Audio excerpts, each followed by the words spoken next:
the Bible talks about right here. Where is it? The Bible talks about in Colossians 2:23. It says, let's go to the whole verse, Colossians 2:23 for a moment. And this is what ones and ones want you. Just humble thyself, humble thyself. How can we humble ourselves to ones who say that His Imperial Majesty is our God and King of Kings, and yet they contradict what His Imperial Majesty teaches? What His Imperial Majesty clearly, simply, you understand, reveals to us about keeping the 10 Commandments. His Imperial Majesty is the one who says that the Bible is our rallying point. His Imperial Majesty says that the Bible is our rallying point, not what this group say here, so-called mansion, or this house over here says, but it must all agree with what His Imperial Majesty teaches. Otherwise, there's problems. You understand? There's problems for those who are putting forward a false gospel or a false good news. And the word gospel and good news is used by His Imperial Majesty. So I don't know how come some so-called Rastas resist that unless they have been infected, you understand, and have become black devils themselves. You understand? That's why it says right here, it says, let no man beguile you. Don't let nobody beguile you in Colossians 2:18. Don't let no man fool you. You understand, of your reward. The reward that we have truly as Rastafari, not as abbreviation. You understand? Because if you only accept half the truth of His Imperial Majesty, you can only get half a reward at best, if that much. So let no man beguile you of your reward in a voluntary humility, a voluntary humble thy. Just humble thyself, humble. You understand what it means? Is they want to humiliate you. You know what I'm saying? That's the strategy of the devils. They want to deceive you, and then after you deceive, they wash your their hands of you. You understand? They wash their hands of you, and you're left as a deceiver. You said, but you told me this, you know, and they tricked you basically. So let no man beguile you of your reward in a voluntary humility and worshiping of angels, intruding into those things which he hath not seen. Those things which he hath not seen, those things that he doesn't even know. Vainly, the word says, puffed up. And it's interesting because the word uses this word puffed up in a few cases, as it does, I think, in what is it Titus or is it Timothy, where it talks about a novice, one who is a just come, should not be a bishop or something like that, or should not have authority within the congregation or within the mansion or within the gathering.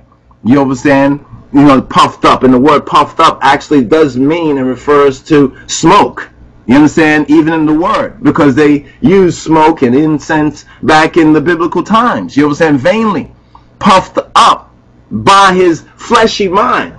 And see, the fleshy mind is the carnal mind. One particular individual, Ras Jamal, tried to say that Rastafari don't want no carnal mind. Of course, His Imperial Majesty don't want no carnal mind. That's why he said that the Bible is the rallying point for all humanity, and this includes you and me. You understand? All the sons and daughters of men. You understand? All of humanity. But see, many are puffed up by their own fleshy mind, and then they'll go around saying that Rastafari don't want no carnal mind, while they're the very ones caught up in a carnal mind and don't even understand what carnal mind means. They'll go around boasting natural. I is natural, and don't recognize that the natural man does not perceive the things of God. You understand? He cannot perceive the iritical things, as you would say, or the spiritual things. Colossians 2:19 goes on to say, and not holding the head. They're not holding on to the ras. They're not holding on to the true head. You understand? From which all the body, that means us as the members, all the body by joints and bands, having nourishment, ministereth and knit together. This is what brings our unity. So when people say, well, how can we not unite it? Because one's not holding the head. Some don't even know who and of what the head really consists of. You see? Knit together. We're knit together because of the head. And increaseth with the increase of God. You know what I'm saying? So as God giveth, we can increase. But if you're not holding the head, then you cannot increase with the increase of God. You're going to have to now increase with the worldly things. You understand? And trim your glory, as Jeremiah 2:33 says. You're to trim your glory to be loved by the world and the worldliness. Colossians 2:20 says, wherefore, if y'all be dead with Christ from the rudiments of the world, from the worldly ways of seeing things, if you are dead with him, you understand, from the worldliness, why? As though living in the world, are you subject to ordinances? You understand? You're living in the world, Babylon, the world, and yet you're still subject to ordinances. And we could get into that, the detail, because a lot of people misunderstand this right here, but it goes on to say in the 21st verse, touch not, taste not, handle not, which all are to perish with the using, after the commandments and doctrines of men.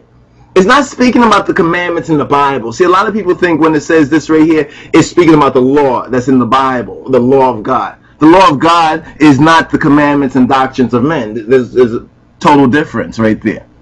Verse 23, to conclude this chapter right here, says, which things have indeed a shew, or like a show of wisdom, in will worship, in what you will to worship.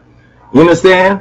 In what you will to worship, and humility, and neglecting of the body. Like I read somewhere on the internet, someone said that, yeah, Rastafaris take a vow of poverty or something like that. Who says these things?